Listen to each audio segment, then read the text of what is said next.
Hola alumnos, con esta clase comenzamos una serie de charlas tendientes a generar el concepto de responsabilidad que se adquiere cuando dirigimos una obra. Y en especial en la clase de hoy, porque tratamos el tema de excavar entre dos vecinos cuyos cimientos están a un nivel por encima del pozo que vamos a realizar. En principio, suponemos que estamos trabajando en suelo cohesivo, o dicho de otra manera, en tierra, y remarco que la responsabilidad de la excavación es del profesional que está dirigiendo la obra. Por eso les muestro esta diapositiva. En realidad es para que tomen conciencia más que para asustar de que las cosas se deben de hacer correctamente. Por eso intento explicar según el tipo de suelo, el tipo de construcción, los vecinos y demás características, cómo se debe proceder para hacerlo de manera segura. En esta diapositiva vemos un ejemplo de excavación en suelo cohesivo. En la foto de la derecha, donde luego de realizado el pozo de la parte central del terreno, dejamos taludes de tierra soportando las paredes de los vecinos. Luego excavamos entre estos taludes, anchos de 1,50 m, descalzando la pared por debajo de los cimientos y dejando taludes de 4,50 m entre estos, como vemos en este caso. Se procede posteriormente a levantar un muro en este espacio que arrancará por debajo de nuestro futuro suelo, como explicaremos a continuación. Y una vez calzado ese espacio de 1,50 m del muro vecino y por ende tener la tranquilidad de que ya comenzamos a soportarlo, procedemos a cortar en el centro del talud que quedaba otro 1,50 m, donde procederemos de igual manera volviendo a soportar este espacio del muro vecino. Una vez endurecidos estos tramos, se puede retirar el resto de los taludes y terminar de calzar las paredes laterales. En los dibujos de izquierda se ven esquemas de trabajo, en este caso hecho con ladrillos.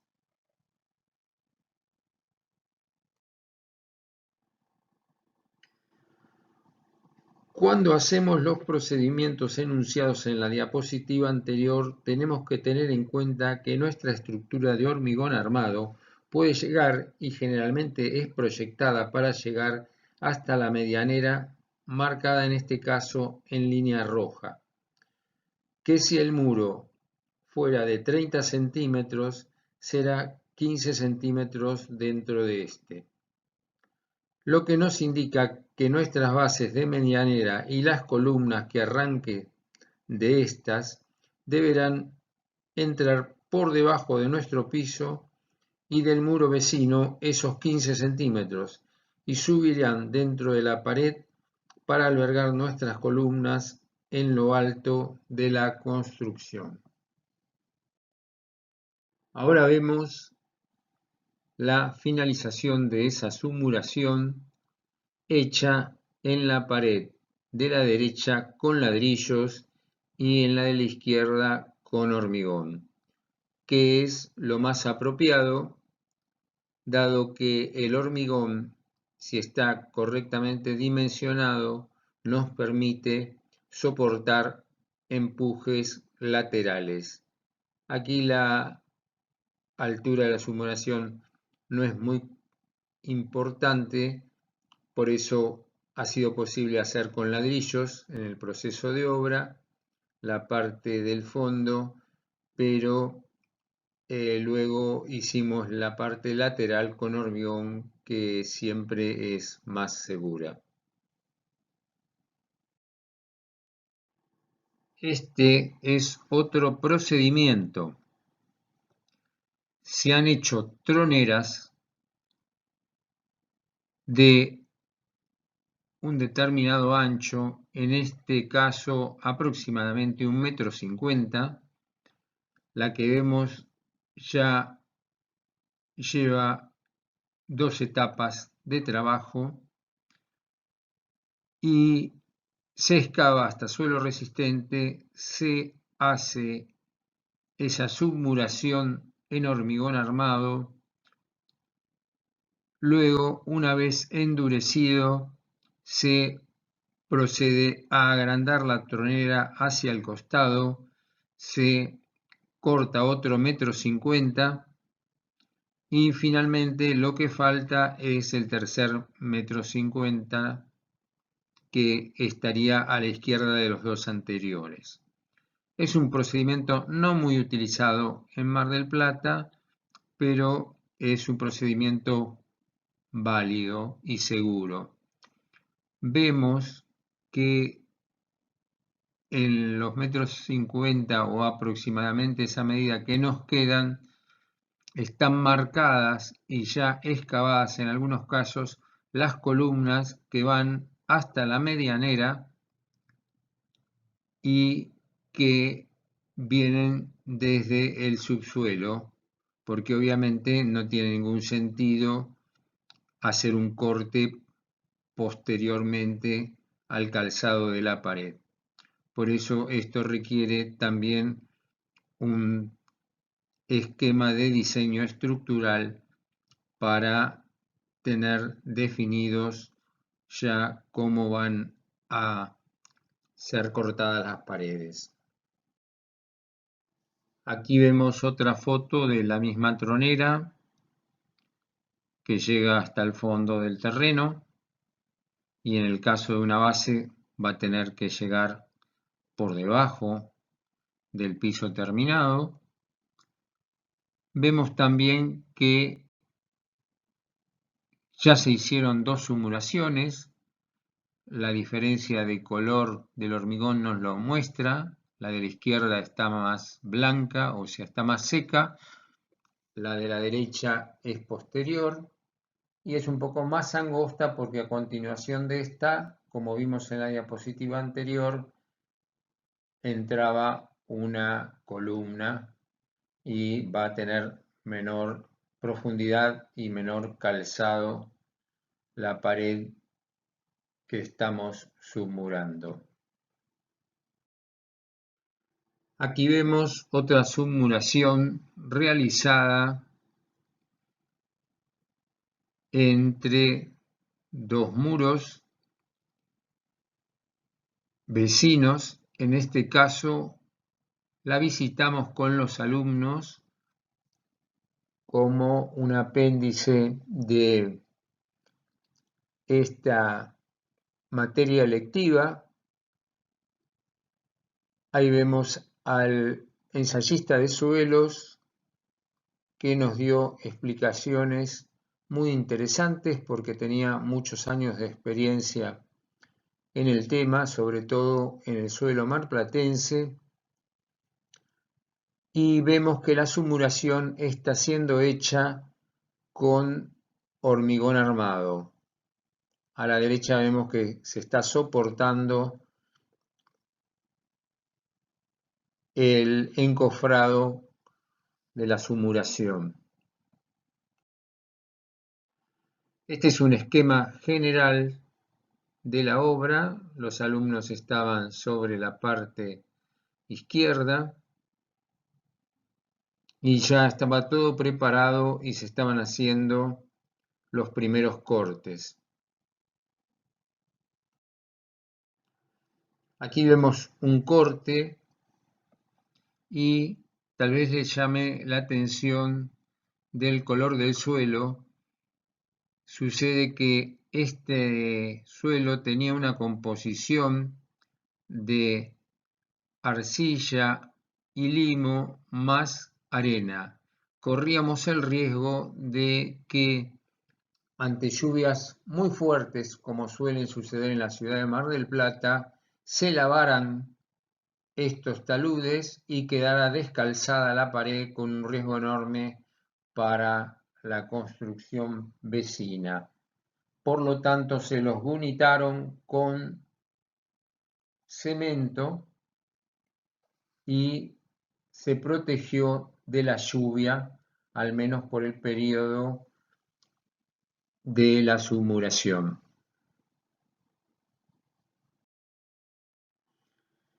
Acá vemos el encofrado que ya les mencioné de uno de los tabiques que va a ser de submuración.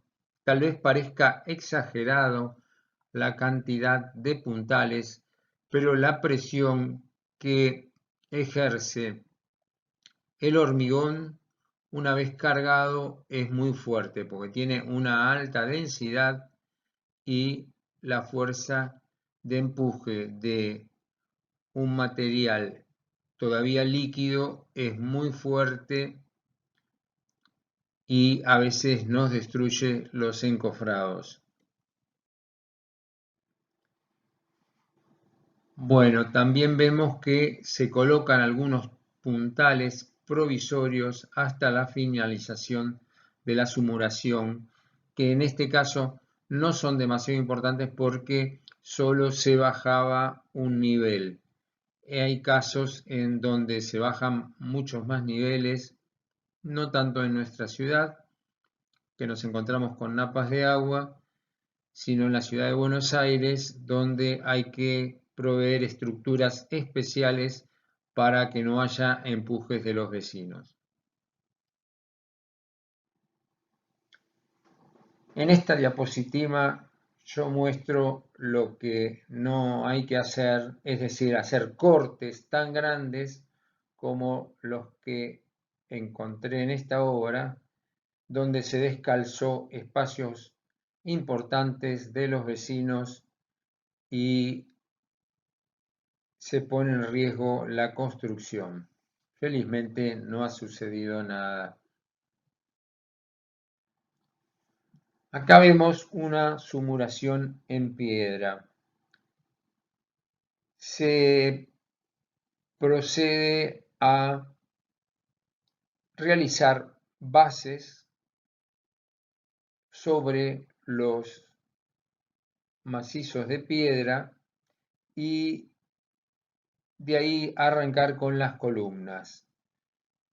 No hay que creer que el suelo de piedra es el mejor para fundar. A veces las capas no tienen la suficiente capacidad o suficiente espesor para transmitir cargas al suelo debido a que las capas son de espesores menores al bulbo de presiones. Y nos encontramos que entre una capa de piedra y otra que está por encima hay suelo de menor capacidad para transmitir la carga. Eso lo veremos en detalle en las clases de suelos, ensayos de suelos. Si bien la clase de suelos es una clase posterior, como ya algunas cosas he mencionado sobre suelos, me parece importante introducir el concepto de los tres tipos básicos de suelos. El de suelos cohesivos, o sería el de tierra, está fundamentalmente compuesto por arcillas, limos y a veces una porción de arena. Son las partículas más pequeñas, las de arcilla en particular, que tiene granos más vale achatados, lo que hace que con un determinado tenor de humedad la arcilla, por tensión superficial entre sus granos, tenga muy buena capacidad resistente. Generalmente nuestro suelo es arcillo limoso o limo arcilloso.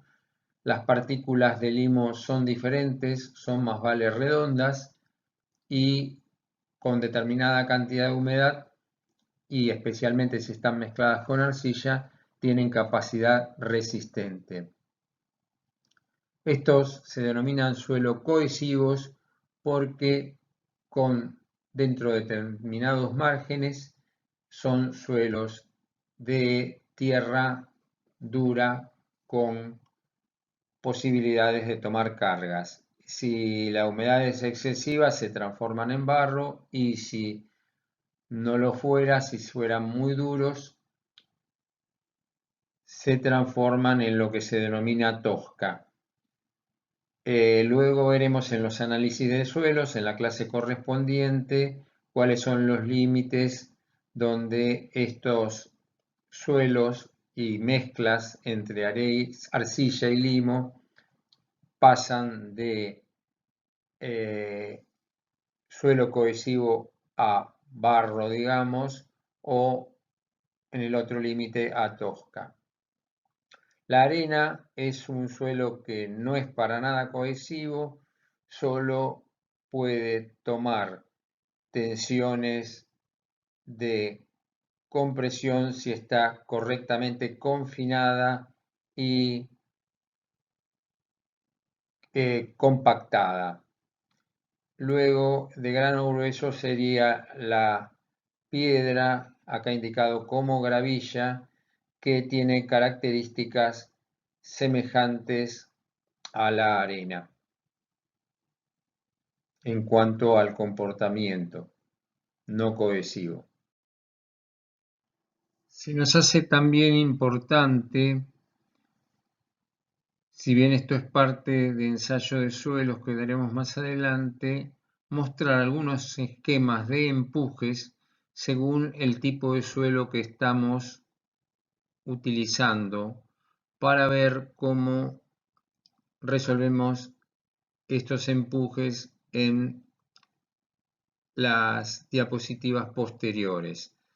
Comenzamos por las arcillas blandas, un esquema triangular, luego de arcillas blandas a medianamente compactas, el segundo en la mitad de la parte superior, luego arcillas medianamente compactas, abajo arcillas compactas, arcillas y limos duros, y finalmente arenas, el tipo de empuje que producen y que debemos contener con alguno de los sistemas que vamos a explicar a continuación. Un esquema vemos acá de cómo se deslizaría la tierra que no está contenida con determinados parámetros que también salen del ensayo de suelos y que no nos permitiría poner cargas sobre este talud, y de cualquier manera esa tierra se deslizaría si hacemos esa excavación que se ve sobre la línea de puntos.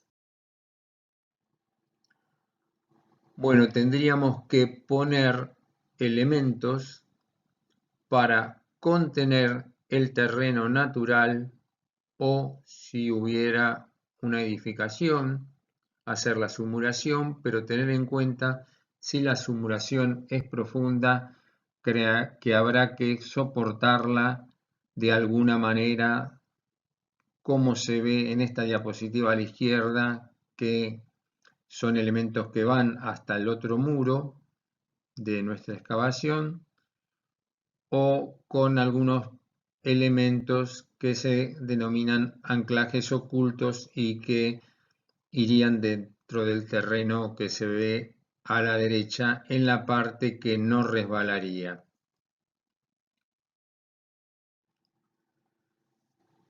Acá vemos nuevamente otros esquemas de presiones sobre el muro de contención. Y acá un par de esquemas de muros de contención para otras utilizaciones que podrían no ser exactamente de medianeras.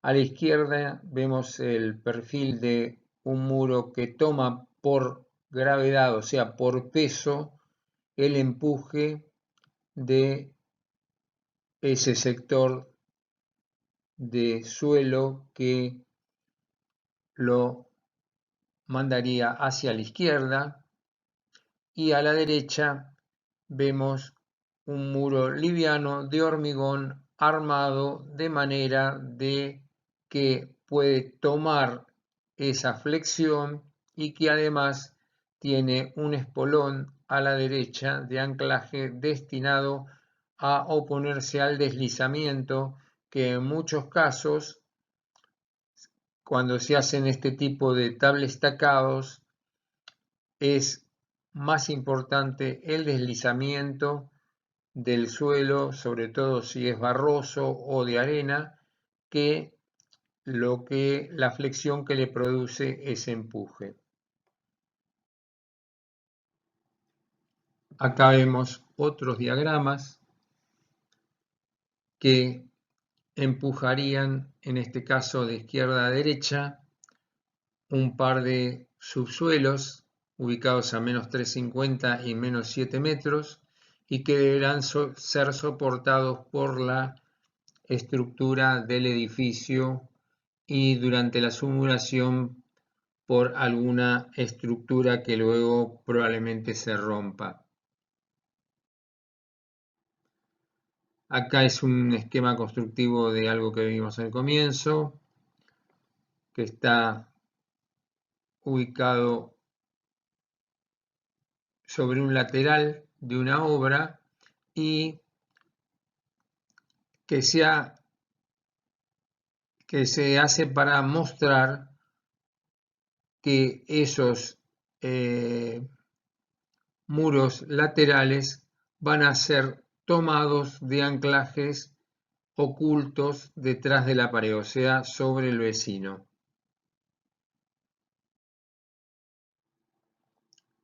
El sistema comienza de esta manera, produciendo perforaciones inclinadas hacia abajo que luego van a ser llenadas con hormigón armado y que van a tener elementos que soportan esos muros laterales de una construcción en subsuelo. En esta diapositiva vamos a explicar cómo funciona el sistema de anclajes ocultos. Se realiza esta perforación, como vimos en la diapositiva anterior, que tiene que superar el nivel de deslizamiento, es decir, este triángulo de tierra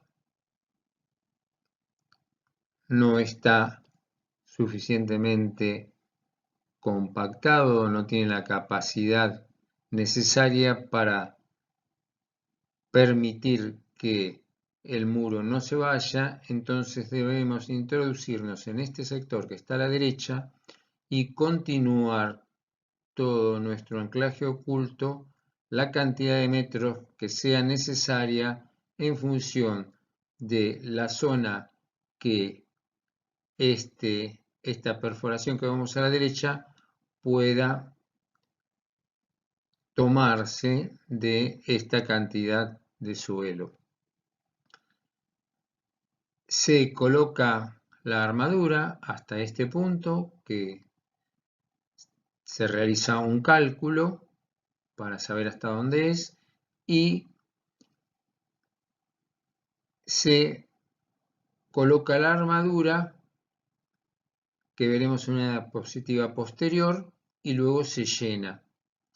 Una vez llenado este anclaje oculto, que como vemos en una obra posterior que tiene más anclajes ocultos en la altura, este elemento queda soportando la pared sin necesidad de poner puntales en este lado para tenerla.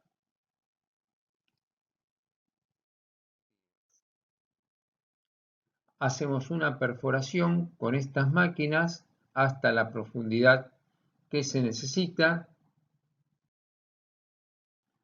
Luego introducimos la armadura, que como se ve dobla como para anclarse en este punto, y llenamos con hormigón. Acá vemos el tema del llenado. Esta es una obra que se hizo en Mar del Plata. Es la pared lateral del subsuelo del shopping sobre la calle Rivadavia. Acá se ha terminado el llenado y se han dejado algunas varillas para seguir procediendo, sobre todo con el encofrado de los tabiques que van en este sector. Esta que dobla va a tomar unos tablones que usamos para tener el encofrado y estas que continúan van a ser dobladas hacia los costados para tomar el muro. Aquí vemos que se está poniendo la armadura. También se le ha hecho una base para que trabaje como un pie para el caso de flexión. Y acá vemos en estos sectores como las varillas, esas que dejábamos para vincular el tabique con el anclaje oculto, ya se han doblado. Acá vemos el encofrado que se ve casi pareciera exagerado, donde estas tablas, estos fenólicos, están en contacto con el hormigón que va a ser llenado desde arriba y de manera de viguetas o vigas se han puesto tablones, que son muchos, por lo que se ve así, aquí, otro tablón haciendo de viga de estos que va a estar agarrado de los anclajes ocultos que también nos sirven para evitar la utilización de puntales que tendrían que ser puestos en este sentido. Aquí vemos un esquema de cómo quedan los encofrados en los sectores donde se habían cortado las troneras. Y aquí vemos los tabiques. Fíjense que son bastante altos, soportaban todo el subsuelo del shopping. Acá tienen escala humana para tener una idea de la altura de esto. Y acá vemos otros anclajes ocultos que han sido dejados para tomar los otros tabiques. En este caso se tomaron la licencia de dejar dos espacios, pero tenemos que tener en cuenta que no tienen por encima la carga de una construcción, porque en realidad esto simplemente era la vereda y el mayor riesgo sería el paso de camiones por la calle Rivadavia que pudieran producir algún empuje. Acá abajo vemos cómo se está procediendo a comenzar con la estructura del muro. Bueno, este es otro sector que daba sobre otra de las calles de la misma obra, donde ya estaba previamente construida una pared y se la reforzaba para evitar empujes, ya que se la iba a continuar hacia abajo, se la reforzaba con otros anclajes ocultos. Acá está la parte de abajo. Vemos el mismo procedimiento, las mismas varillas hacia los costados para tomar esos muros. Y acá vemos cómo se lo está armando. Por lo que ven, la cantidad de acero que se utiliza es importante, pero obviamente no podemos arriesgar una obra por un trabajo o un derrumbe por un trabajo mal hecho.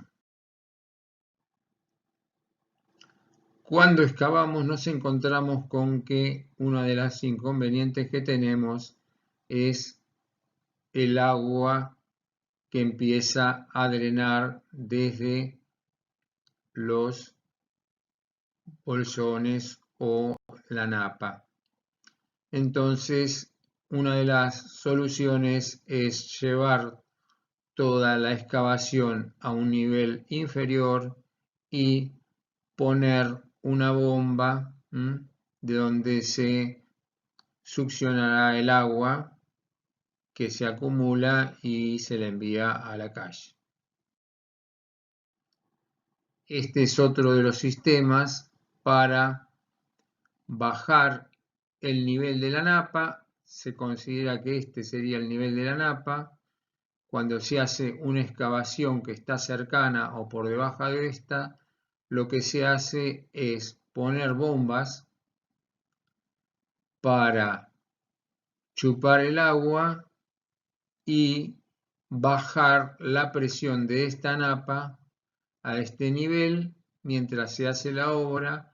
Luego se la impermeabiliza y se logra trabajar con tierra más o menos firme. Supongo que algunos se preguntarán cómo podemos hacer para entrar en el terreno de los vecinos que no es de nuestra propiedad. Bueno, hasta el momento la legislación hace necesario la autorización de los vecinos, o sea, donde van a entrar estos anclajes ocultos supuestamente debajo de su terreno. En la ciudad de Buenos Aires ya esto ha sido zanjado, directamente no se necesita pedir autorización, sí hacerse responsable para el caso de que en el futuro haya que romperla.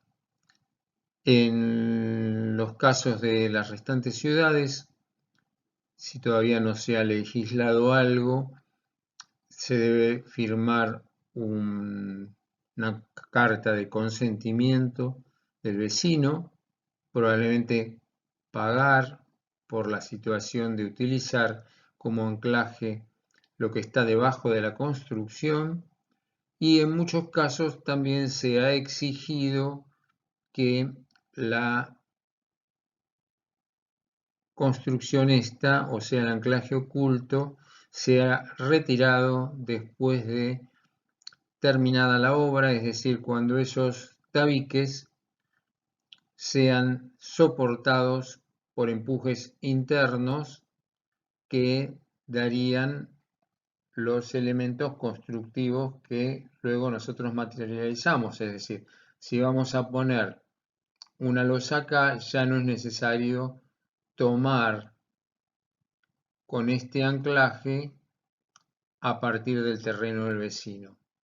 Pero es bastante costoso porque hay que utilizar maquinaria para extraer este anclaje una vez que está colocado en tierra, porque todo el sector de tierra que ayuda a soportarlo también se va a oponer a la extracción del mismo. Bueno, con esto terminamos este tema teórico, luego seguiremos en la próxima clase con otros. Si hubiera dudas, nos las pueden consultar, me las pueden consultar en las clases prácticas.